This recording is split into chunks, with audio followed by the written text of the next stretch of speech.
Okay, there you go. At least sa cloud ko siya i-record.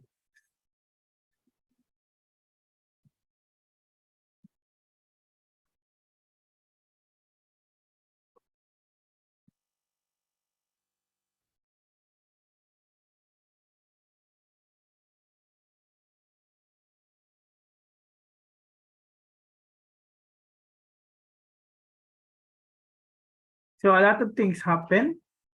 The UPLB IC did well in the board exam. So pressure tuloy ako. Kasi what I heard is what? Ang hirap daw ng analytical. So I don't know paano siya naging mahirap. So I'm not sure how I can help you to prepare for the board exam when the time comes. Okay, so we're going to do the GC. I'll go over the GC, and if there is an extra time that is left, I like you to utilize it doon sa mga recorded lecture, the capillary electrophoresis, because I don't think I have enough time for that by next meeting. And then we can proceed already with spectroscopy. Okay. So I'm going to give you like a momentum. So siguro okay lang sa inyo mag-quiz during the weekend? Are you amenable for a quiz on the weekend? Or kung gusto nyo, we can do it on Friday. Sir, sa akin po, sir, pwede naman po sa weekend kaso sa Sunday po. Okay? Because I just want you to give time kasi alam ko you're on vacation and some of you was affected by or were affected by the paeng. Okay? So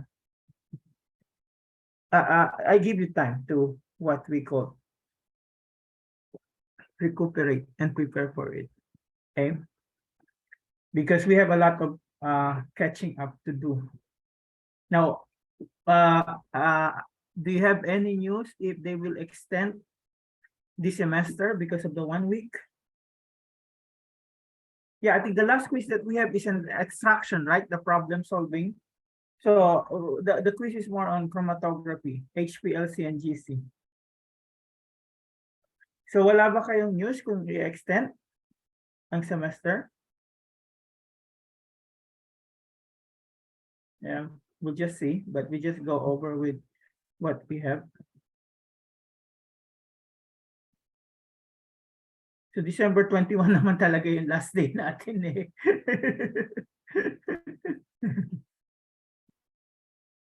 Ang pangit naman. Magpapasko kayo tapos iniisip niyo sa Noche Buena, ay may exam ako next week. Di ba?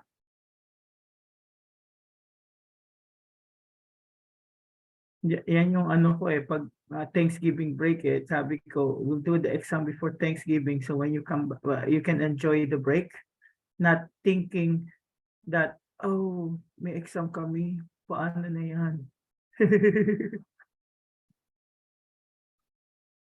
So, I don't know.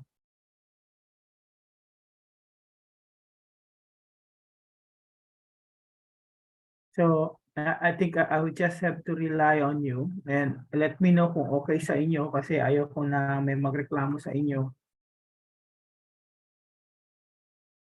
But wala namang problema sa akin eh. Okay, so we're going to talk about chromatography.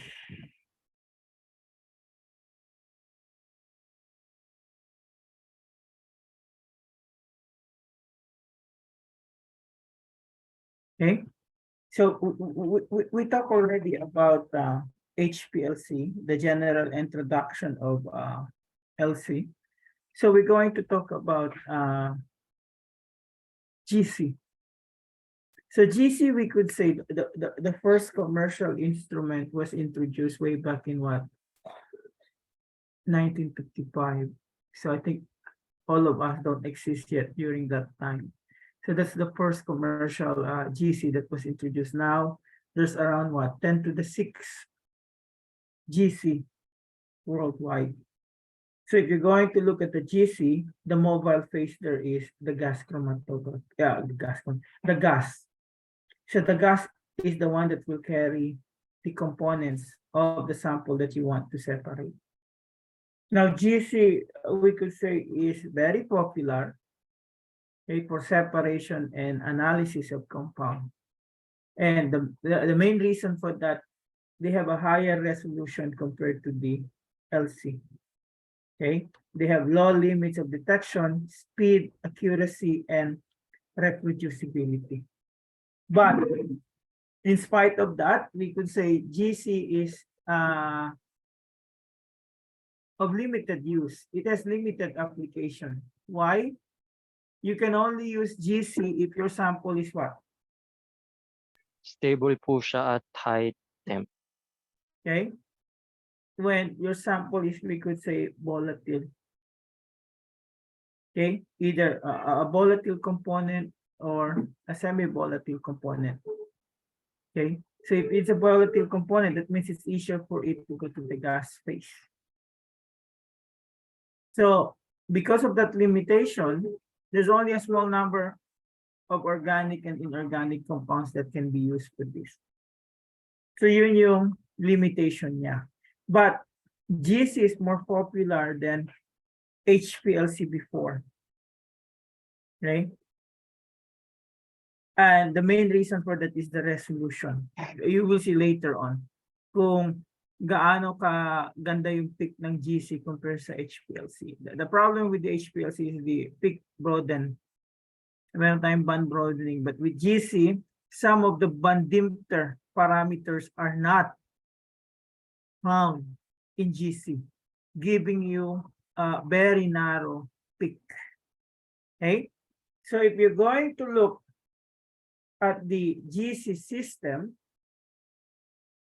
so we have the gas source.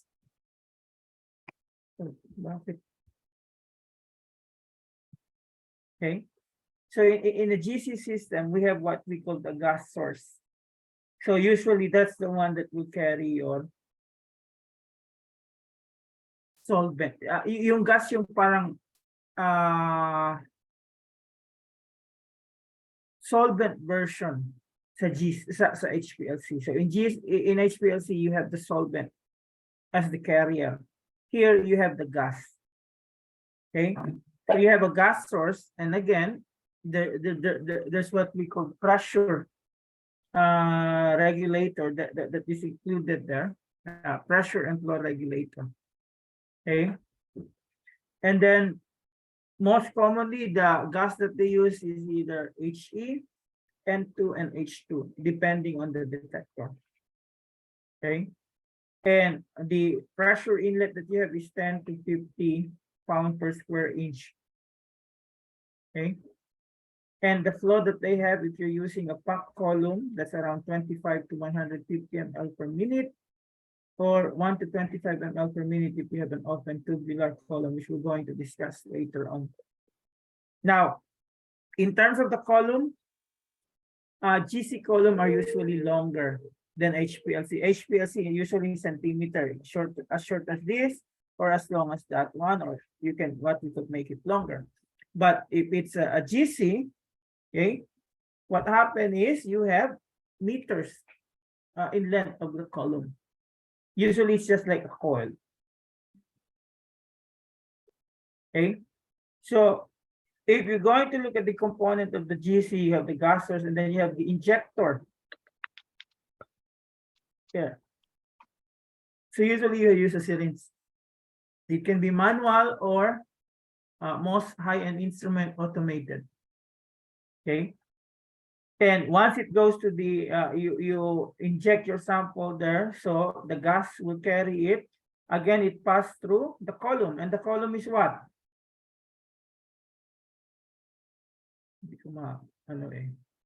That's the heart of chromatography.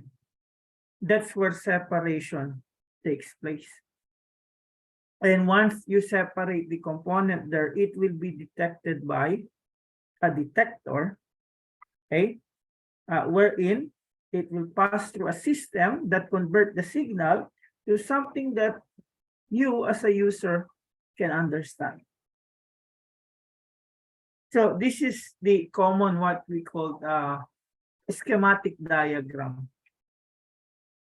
Okay, so it's almost the same as what? HPLC. The only difference you have here, what? Solvent for the HPLC, and you have a pump to push the solvent, okay, through the column. So there's a sample injector there. So when you inject your sample, it will mix with your carrier. So in this case, your carrier is the gas, okay, and then it passes through the column where separation takes place. Now, the requirements that you have in the oven is what? 0 to 400 degrees Celsius. So I think this is one of the difference that you have between LC and GC. This has high temperature. Why? Bakit mataas yung temperature sa GC? Yung mga components po, sir, volatile po. Ha? Ano yun? Ano yung sample po? Volatile po. So, Okay, normally po because you kahit- want your sample to be volatile. You want your sample to be in gas form. Okay, and you have the typical detectors: flame ionization, thermoconductivity detector, electron capture detector, and everyone's favorite mass spec. Okay, so if you're going to look at the mobile phase of the GC, so before I move on that, you also have to remember, since you have a high temperature on the oven, your injector port also is hot. Then it is hot for rapid evaporation of your entire sample. And the column is hot enough for the sample to have a significant vapor pressure. And the detector is also hot enough for all analytes to be completed. So we could say if you have a GC, you have a system that is hot, not only warm, but hot. Okay. And the main reason there is for the component to be in gaseous form all the time. Or vapor form. Okay. Now, if you're going to look at the mobile phase, how it works. So the separation is based on the different interaction with the mobile phase and the stationary phase. So what is the mobile phase? Anyone? Gas po. Pag tinanong, what the mobile phase in GC is the carrier gas. Okay, and what is the stationary phase?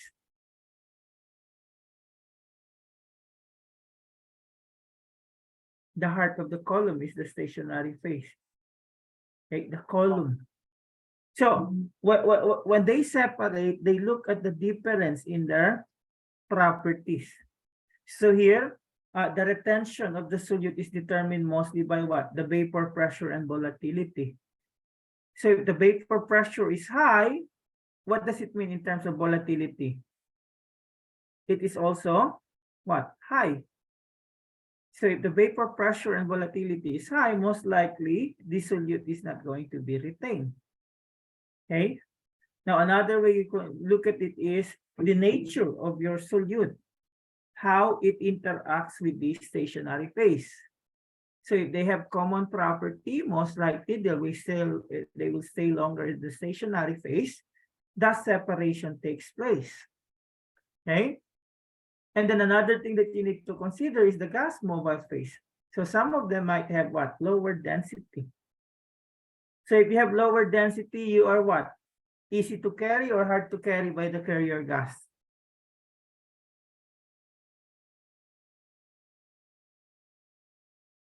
So if you have a lower density, it's easy for you to be carried by the carrier gas. So there's a decreased chance for you to interact with the column. And then there's an increased chance that the solid or liquid stationary phase interacts with the solute. Okay? So parang ito yung nangyayari. So you have a carrier gas here, and this is how they interact in a given what we call column. So if you're going to look at this, so you have a carrier gas. So the main purpose of the gas in GC is to move the solute along the column. Okay, and we always call them as what we call the carrier gas. The mobile phase is often known as the carrier gas. And the common carrier gas that we have here are usually what? Helium, argon, hydrogen, and nitrogen. So if you're going to look at how they interact here, okay, so this is your sample. So it's going to be carried by the carrier gas. So there's an inert support that you have there. So your sample is made up of different components. So as you could see here, the component starts to separate based on the interaction that it has with the solid or the column that you have there.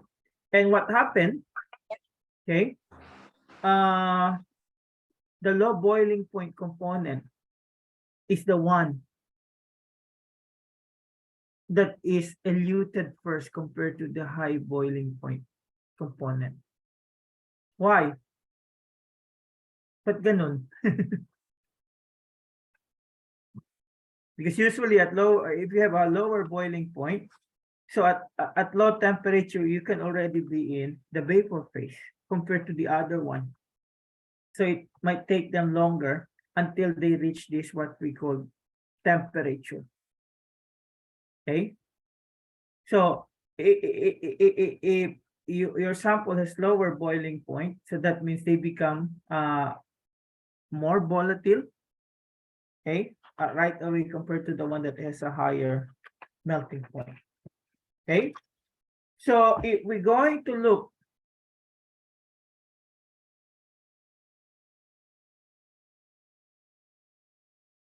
we will talk about that, yung gradient na yan, okay?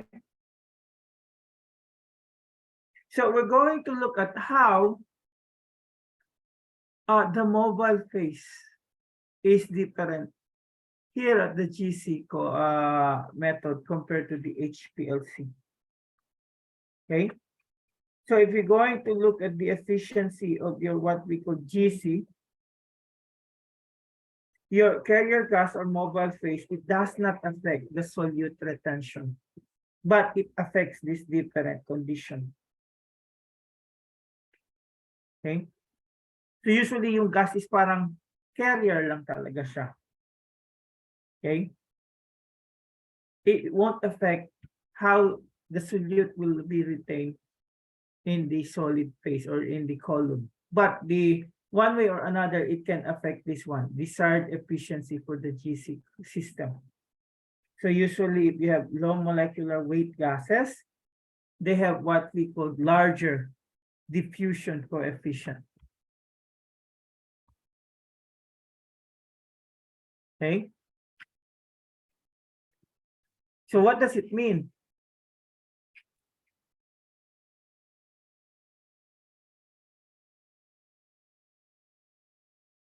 What does a larger what we call diffusion coefficient mean? Anyone? So saan ba mas malaki yung diffusion coefficient? Kapag nasa gas phase ka or nasa liquid phase? Or let's say, yung sample mo, kapag nasa air siya or let's say nasa solution or water siya. Okay? So usually when you're talking about diffusion coefficient, it is something to do on how they diffuse. You remember diffusion and effusion in your Gen Chem? Okay? So one advantage that they have here, yung mga lower molecular weight, they have larger diffusion coefficient. Mas mabilis yung galaw nila. Kasi magaan sila. Okay? And since magaan sila, mas mabilis at efficient yung separation. Did you get that? So if you're going to look at to compare them, so this is how the diffusion coefficient that you have there for H2 and He, because this is what? The lowest molecular weight, which is 2, then this is what? 4, and this is around 14. Okay. So that's a very good effect. Okay, doon sa separation. Now, another thing that is affected is the stability of the column and the solute. Now, some of the gas can react with the functional group. Okay, that's why most of the time they prefer to use He or argon. Why? Usually they are inert. They won't react. Okay, they are noble gas. They won't react with other compound or element. That's why you call them noble gas, like noble people that don't interact with the common people. Okay, but some gas like H2 and O2, they can react with the functional groups of the solute and the stationary phase or with surfaces on the injector connections and detector. So if it's oxygen, what's the problem with the oxygen? It is an oxidizing agent. And then if it's H2, it is what? It is a Reducing agent. reducing agent. So it could interact, okay, with some of the materials that you have there in the system. And the mobile phase, the nature of the mobile phase on the carrier gas, it also what we call dependent on the detector. So if you have TCD, thermal conductor, you need H2 and He. Now others would require specific carrier gas. Okay, so for instance, if you have ECD, so you need to burn that thing. So you need some fuel supply for it. Okay, so you have an additional gas that you use for that one. Now, in terms of the stationary phase,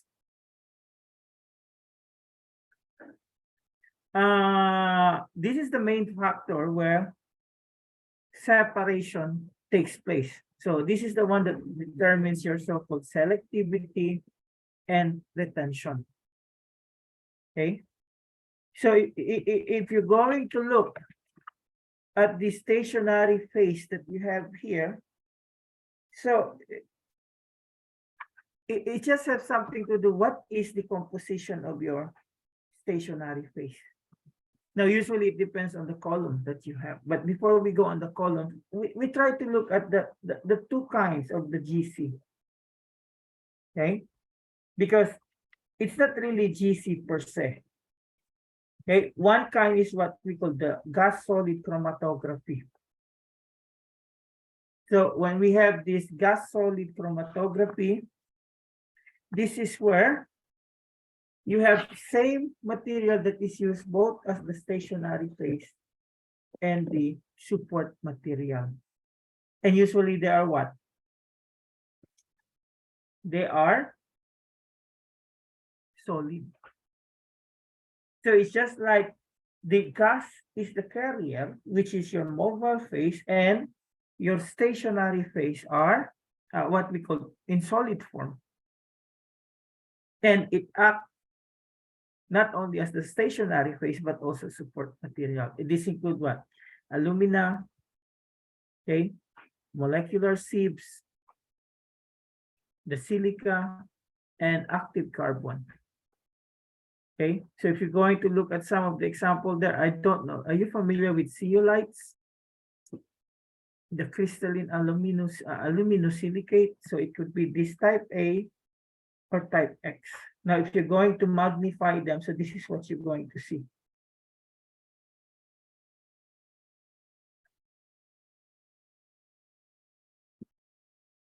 Okay. Remains of black tone. Yep.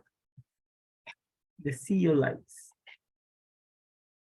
And I think there's one professor who is doing zeolites before there. I don't know if he's still there. Okay. Now, if you're going to look at the GSC, the advantage that you have here, you have a longer lifetime of the column, and it has the ability to retain and separate some compounds that are not easily resolved by other GC methods. Like for instance, the geometrical isomers. You know isomers? Sige nga, how do you define isomers? Ha? Ano yung isomers? Pwede po ba sir, hindi po formal yung definition? Ano po Oo, sir, same sige. po sila ng molecular formula pero hindi po talaga sila same na Arrangement ang arrangement po. Yun po. or structure.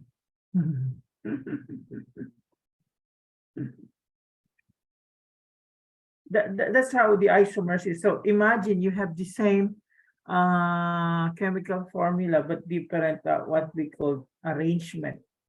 So it's not easy to separate them. But if you have GSC, wherein you have a solid support and a stationary phase, you can do that. Okay. You can also use it to the so-called permanent gases.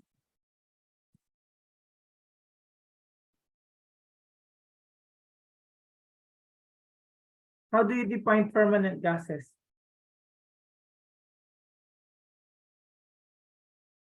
Huh? From the word permanent gases, anong definition mo dyan?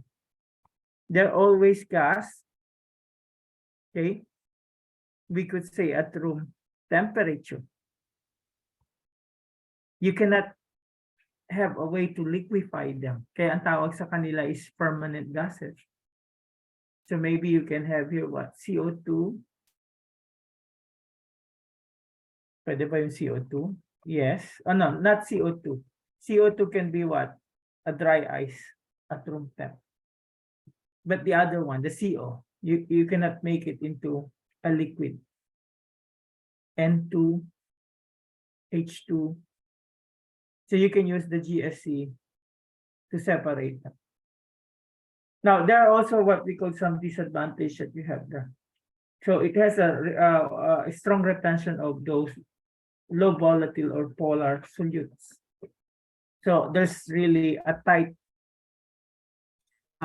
interaction if your sample is not volatile enough or if it's polar. And there can also be reaction that happen between your sample on the GSC support, catalytic changes, because H2 is what? It's a good catalyst, right?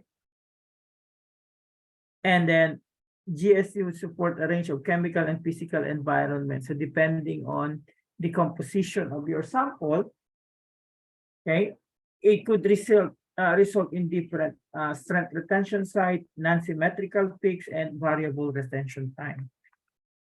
So dapat yung composition ng GSC support mo as much as possible uniform. Or else iba-iba yung peak mo. Unang run 2 minutes, next run 2.5. So you don't like that to happen. So that's the disadvantage of the solid support. Now the other one that we have is GLC. This is the gas liquid chromatography.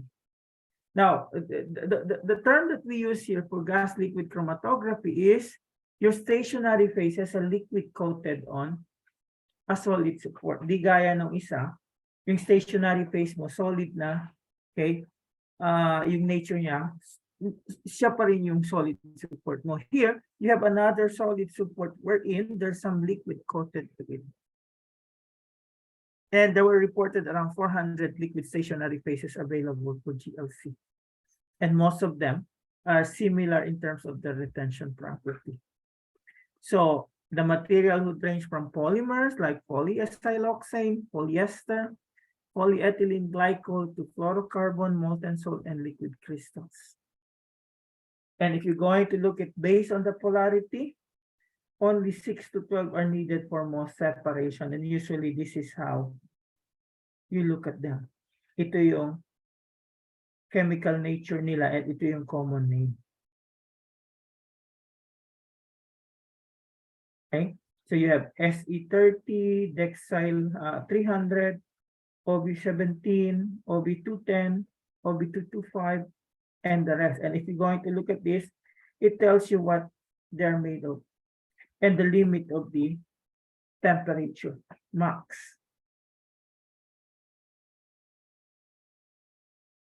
And it tells you the so-called McReynolds constant. So this is just based on the retention of the 5 standard for analytes. So the higher the number, the higher the absorption. Okay. Now you can prepare this what we call stationary phase for the GLC. Okay, so usually the way that you do it, have you tried using tawag dito? Yung ginagamit sa column chromatography, like Cepadex. So usually you form a slurry and then you pass it through. Okay? And ipapatuyo mo siya doon sa solid support mo. So once natuyo siya, nakastick na doon sa solid support mo yung material na gagamitin mo as stationary phase. So the solid support that you can have is diatomaceous earth, the diatoms, okay, and other silica-based material. So you mix a slurry. Have you tried to do TLC? Malamang hindi. Usually TLC, you put a slurry and then you put that glass slide. Tapos kukuha ako doon, tapos tatanggalin mo. Pag natuyo siya, magpo-form na yung thin coat. So the solvent is evaporated off and coating the liquid stationary phase on the support. And then the resulting material is then packed in the column. Now, the main disadvantage of this one is yung bleeding. So liquid may slowly bleed with time, lalo na you're using high temperature.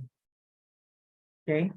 And when that happens, pangit yung background mo, and it could change the characteristic of your column with time. So usually try to imagine this thing. So ito yung liquid phase.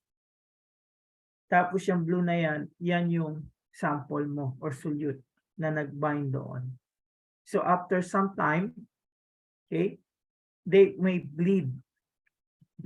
And when they bleed, hindi maganda yung thick na makukuha mo. Okay? Now, the one that they usually use is the so-called the bonded phase gas chromatography. It's still the same as the GLC, but the difference is, eto, mas strong yung attachment ng stationary phase mo doon sa solid support. Tawag nga dito, covalently bond. Okay? And this minimizes the problem of your so-called column bleeding. And this is the one that is commonly used. The bonded phases are prepared by reacting the desired phase with the surface of the silica-based support. And the reaction that you have here is the so-called formation of the siloxane bond.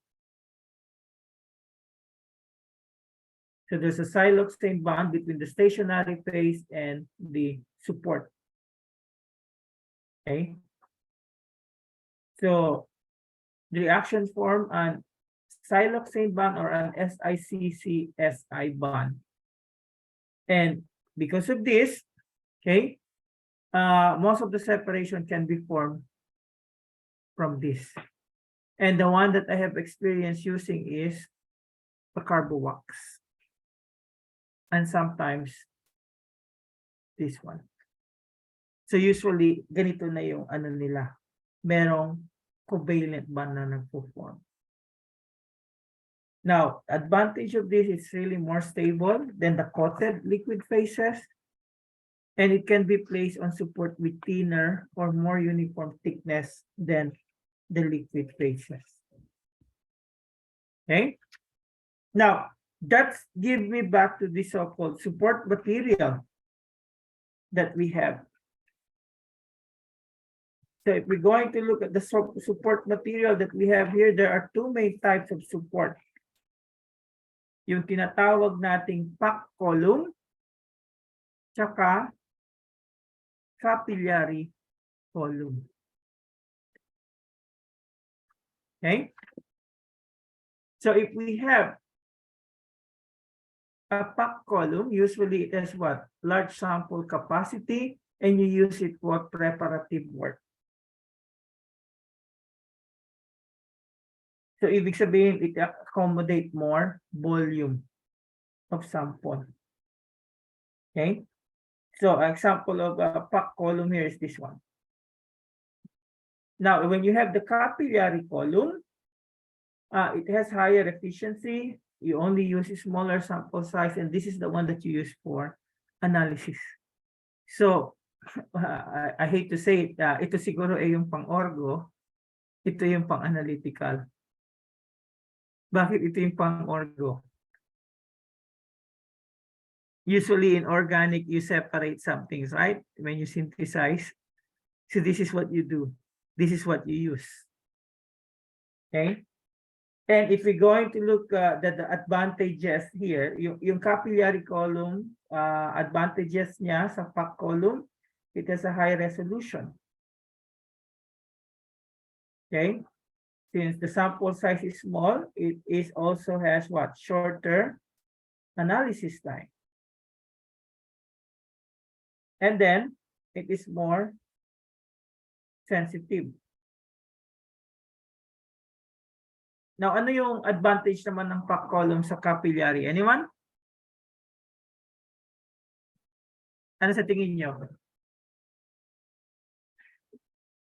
It has a larger sample capacity kaysa doon sa capillary column. Okay? Now, the recommended stationary phase for some types of the sample that you use, so if you're going to separate gases, so the stationary phase that you use, okay, usually the gas solid is the one that is preferred. You can use alumina, silica gel, or zeolites, okay, and porous polymer. But if the compound to be separated, let's say it's non-polar liquid, you can use the methyl siloxane. If it's PCBs and petrochemical samples, is the polysiloxane carbonates and phenylmethyl-siloxane. It is the herbicides, pesticides, or pharmaceutical products is the phenyl-polyphenylene siloxane. If it's sugar, you're going to use a polar one, the cyanopropylphenyl methyl siloxane.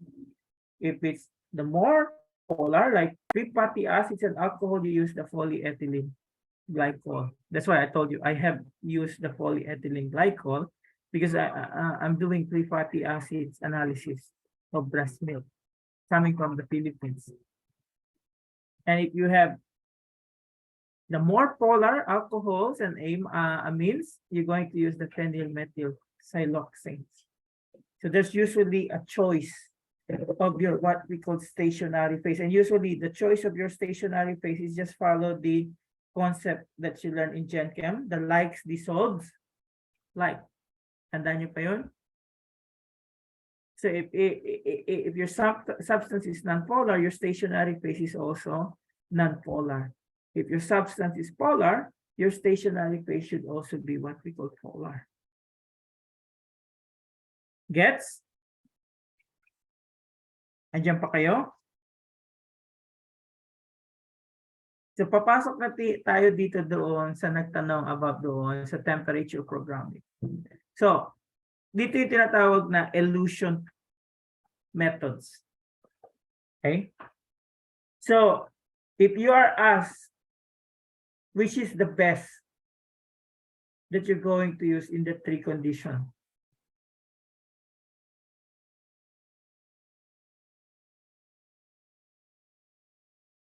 anyone?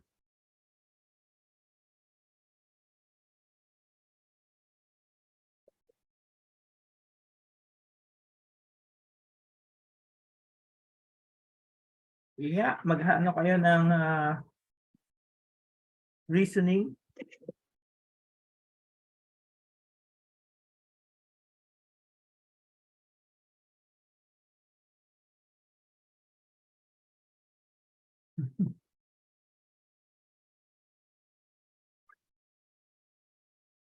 This is too long. This is too fast, and there's no separation between this and this. This is a little bit, we could say, slower, but there's still no separations between the two peaks there. And this is what we call the general illusion problem. So when we're talking about the general illusion problem, this usually happen whenever the chromatograms are obtained on samples that contain species with widely different partition ratio. Okay, so it's hard to get what we call good separation.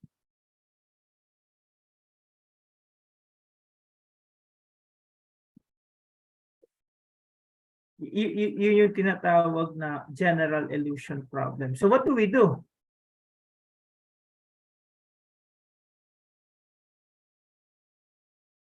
Ano gagawin natin? How do we solve the general illusion problem? So we use the so-called gradient illusion. Here we change the column condition with time, which changes the retention of solutes to overcome the general illusion problem. In LC, we usually change what? The composition of the solvent. So here, we use the so-called temperature programming. Yun yung, we could say, gradient version. Okay? So, maybe ito yung tinatawag nating isocratic sa HPLC, and ito yung gradient. Since the temperature is what we call the same, instead na isocratic, we say it's isothermal. So look what happened if you have the same temperature, column temperature all throughout. The separation is not good. So if you use temperature programming, setting the time, setting temperatures at different time, you can improve the separation. And you usually do it in a step-by change from from lower to higher temperature. Sometimes magsaset ka the same temperature after some time, and then i-increase mo, and then the same temperature after such time. So usually ganun yung temperature programming. Okay? So this is the common thing that you have. So let's say you start ka dito 100, and then until what we call 250. So you set the time. So first, let's say 3 minutes, 100 degrees Celsius. And then for the next time here, so let's change 10 degrees Celsius per minute. So mag-ano siya hanggang umabot ng 250, and then you set, let's say, 4 minutes for that. And you could see how it's more effective in separating your sample. Okay? So ito yung version ng isocratic tsaka gradient doon sa HPLC. Meron din dito. I hope I can record yung pag-GC ko. I'm doing GC this week. Gusto niyo ba makita? So parang hindi siguro magsawa yung mukha. Hindi kayo magsawa sa mukha ko. I'll ask one student of mine to inject on my behalf. So siya na lang yung i-record ko. How to get the GC. Yung LC namin medyo down. Okay. But I'm doing some GC analysis at least this week.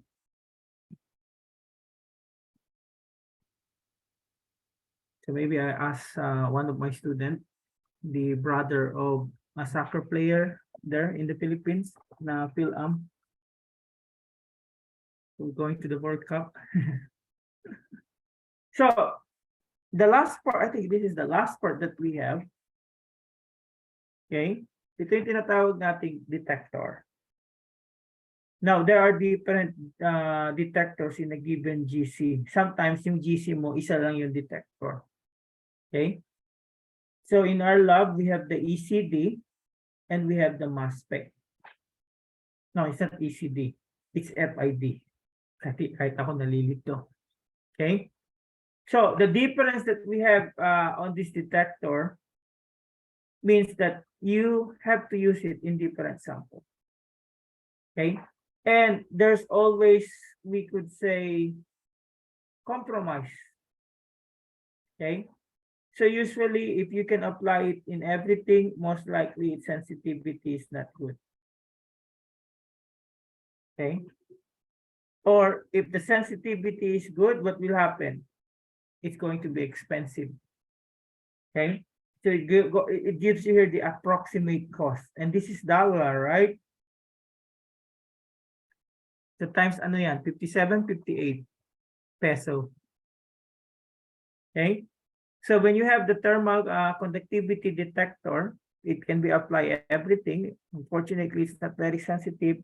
It's easy to operate and only one gas is required. And I'm going to talk each of them. Now, if you have FID, you use it for hydrocarbons. So I use it for the free fatty acids. It's sub-nanogram, very linear, relatively easy to operate, required fuel gases, not sensitive at all. Okay.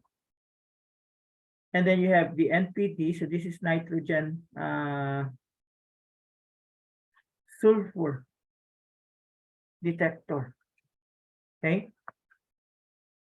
It is in picogram, a little bit more sensitive compared to nanogram level, very selective, hard to operate, required fuel gas. And then if you have this PCB, PBDE, the halogenated or nitro-containing compound, so you use the electron capture detector. It's sensitive, it has a radiation source, but not very linear, and it is selective, and you have two gases there.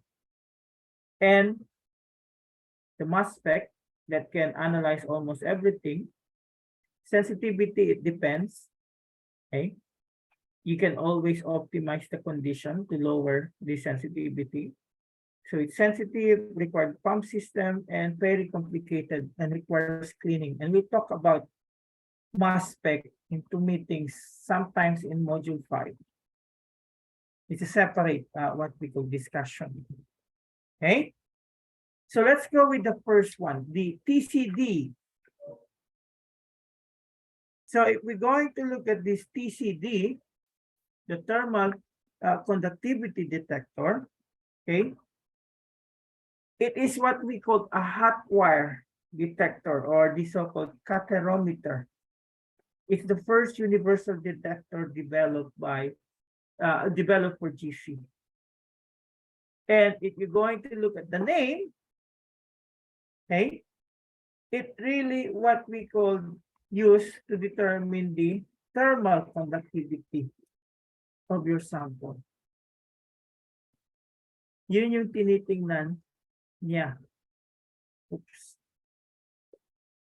Okay, so it measures the bulk property of the mobile phase leaving the column, and it has the ability to measure the heat away from the hard wire. So the thermal conductivity. Okay, so usually that thermal conductivity, it changes with the presence of the other compounds in the mobile phase.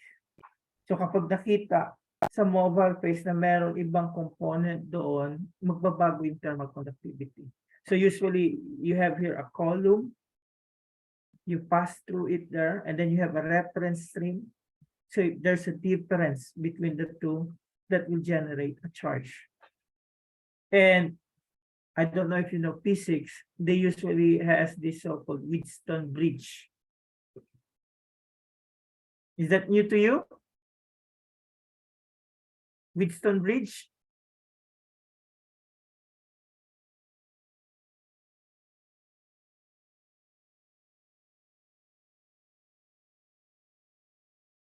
Narinig nyo na ba yan?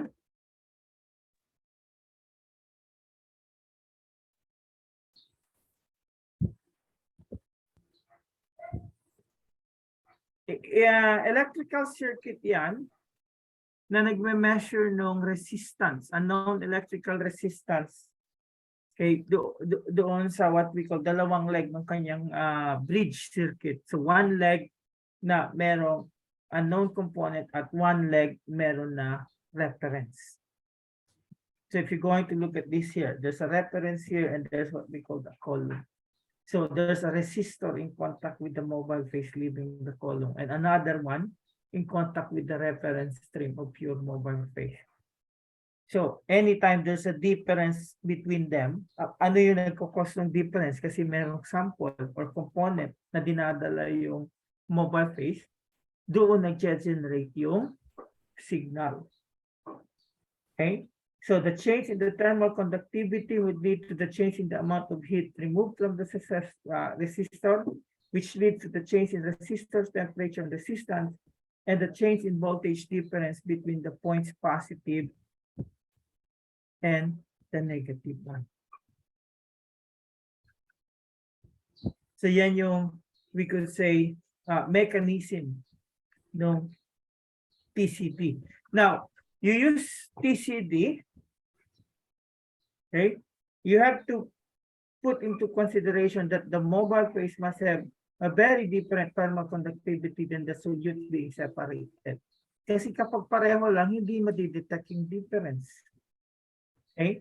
The most compounds in the GC, separated in the GC, the thermal conductivity is 1.4 times 10 to the negative 1 to 2 or 1 to 4 times 10 to the negative 5 thermal conductivity. Now H2 and HE, they have significantly different conductivity values, and the difference between the two, if you use H2, it might react with the metal oxide that is present on the resistor, so you don't use H2. Okay? Now, ang advantage dito, this is the first truly universal detector. Parang refractive index doon sa HPLC. So it's applicable to any compound in GC. And one thing that is much better is what? Non-destructive. Ano ibig sabihin ng non-destructive? You can recover your sample. Kahit sabihin mo, pinainit mo na yan, but you can still recover it. Okay? So that means it is one way for you to separate them. That's why you can combine this with other GC detectors, because from one GC detector, makakapunta siya doon sa iba pang GC detector. Now, the disadvantage is kapag hindi pure yung mobile phase mo, mag-generate ka ng signal due to the presence of impurities.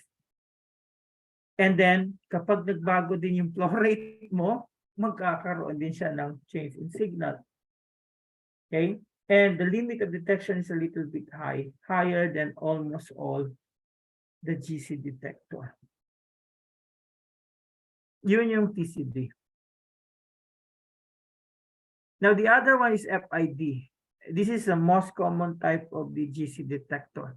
And you could say this is also a universal detector capable of measuring the presence of almost all organic and many inorganic compounds. So usually, the so-called hydrocarbons. And since you have what we call flame there, so you expect it to have a flame, literally. Okay? So in the process here, you measure the production of ions when the solute is burned in the flame. And ions are collected at an electrode to create a current. So yung signal na na-generate dito, current, coming from the flame. Okay? So it's a universal detector for organics, but it doesn't usually be used in inorganic compound. Again, the mobile phase impurities are not detected, which make it more advantageous than the TCD.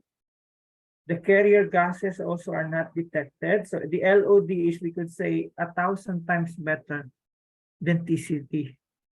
Its linear and dynamic range is also better than TCD. The only problem with this one, it is destructive.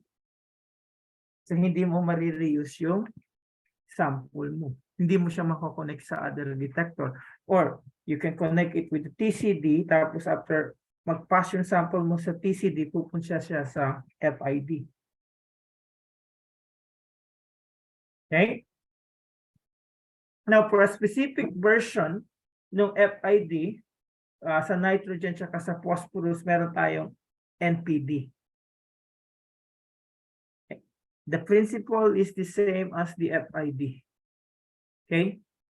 The only difference is you have this alkali bead. So it measures the production of the ions when a solute is burned in a plane. The ions are collected in an electrode to create a current.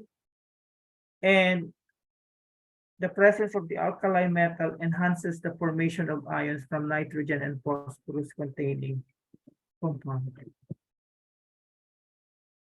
Advantage of it, you can use it for environmental testing, right? Pesticide, organophosphate.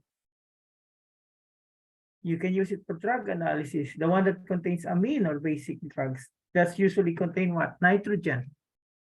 You can use it for fertilizer. Like FID, it does not detect the mobile phase impurities or the carrier gas. The LOD, it's 500 times better than FID in detecting nitrogen and phosphorus compound.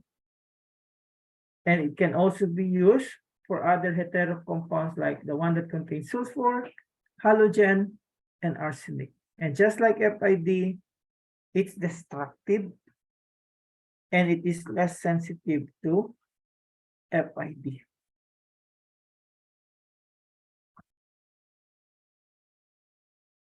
And the last but not the least, kasi yung MS, the separate ano siya, discussion natin. So we have the ECD. So this is a radiation-based detector. It is selective for compounds containing electronegative ions or atoms such as the halogen. So the principle is, believe it or not, based on the name, electron capture. So ano ibig sabihin nito? Capture of the electrons of the most by electronegative atoms in the molecule. So electronegative atoms, they tend to get the electrons with themselves. So what this do, it is going to capture the electrons there. So the electrons are produced by ionizing it, ionization of the carrier gas with the radioactive source, which is tritium or nickel-63. In the absence of the solute, you could see steady streams of the electron from this, what we call carrier gas. And then electrons go to the collector electrode where they produce a current. So compounds with electronegative atom, they capture the electrons, and when they do that, the current is reduced. Okay, so parang direct, may signal siya, tapos kapag may na-capture siyang electron doon sa sample mo, mababawasan yung signal niya. Yung signal niya is in the form of current. Which is the same as what? The TCD. TCD is also based on current, right? The resistor that you have there. No, not the TCD, yung flame ionization. Now, the advantage of this, you use this in environmental testing, the chlorinated pesticides and herbicides, the PAH, and then organometallic compounds. It is also selective for hydrogen, nitro, and sulfur containing compounds. So it detects the polyaromatic hydrocarbons, the anhydrines, and conjugate carbonyl compounds. So yan yung GC. Question.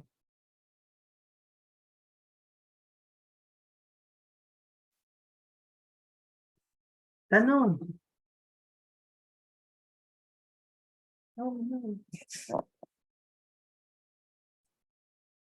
May tanong.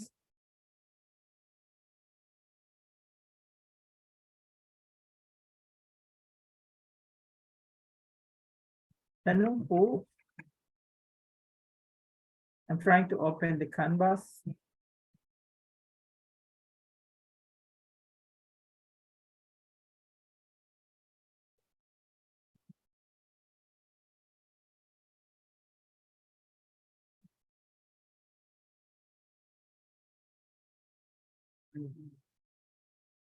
Ang dami po mga security tools na po eh. 684.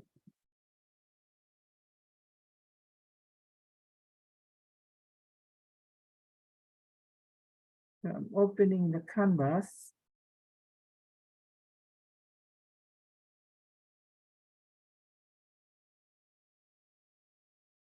May tanong kayo?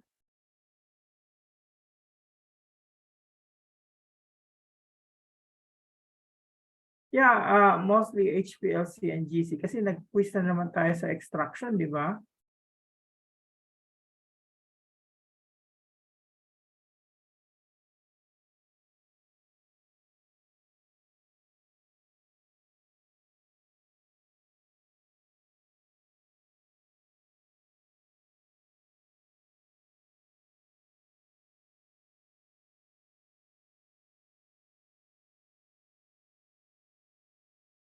So, ano pa yung natitira? Separation chromatography, LCGC. So I leave you to what we call watch this thing, supercritical fluid, some problem solving, gel electrophoresis or capillary electrophoresis. Although the material that you have here for LC and GC and chromatography are the one that we have from UP Los Baños. Okay? So I would suggest watch them, and then we're going to wrap up chromatography on Friday. Okay ba yun?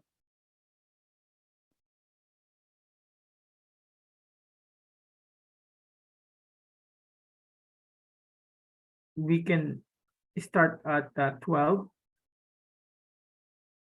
to 1.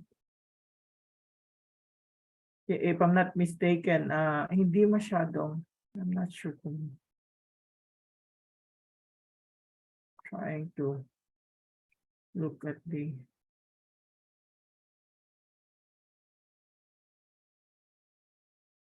right, titingnan ko yung link, but alam ko hindi siya mahaba eh.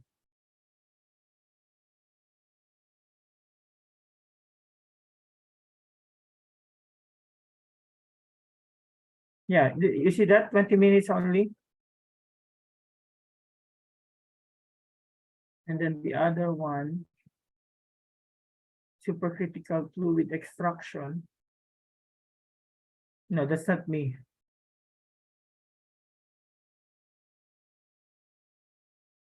So it's just 16 minutes. Kaya?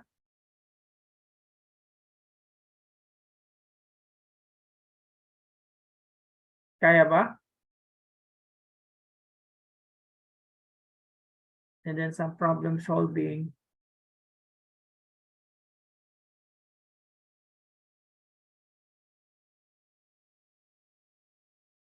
So this may be the one that we're going to talk. We're going to use some simulation. So ano, can I leave up to you the supercritical fluid and electrophoresis? So that's just around 40 minutes. Kaya?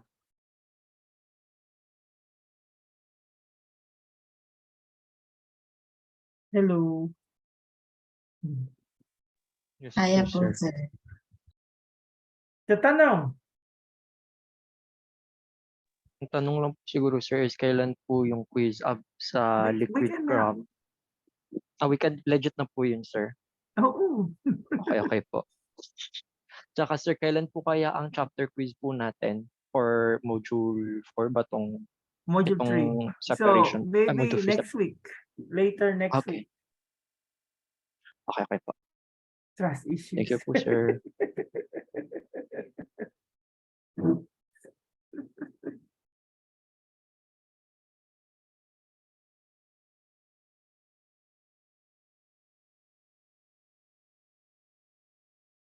So question, nasa LB kayo ngayon? Most of you?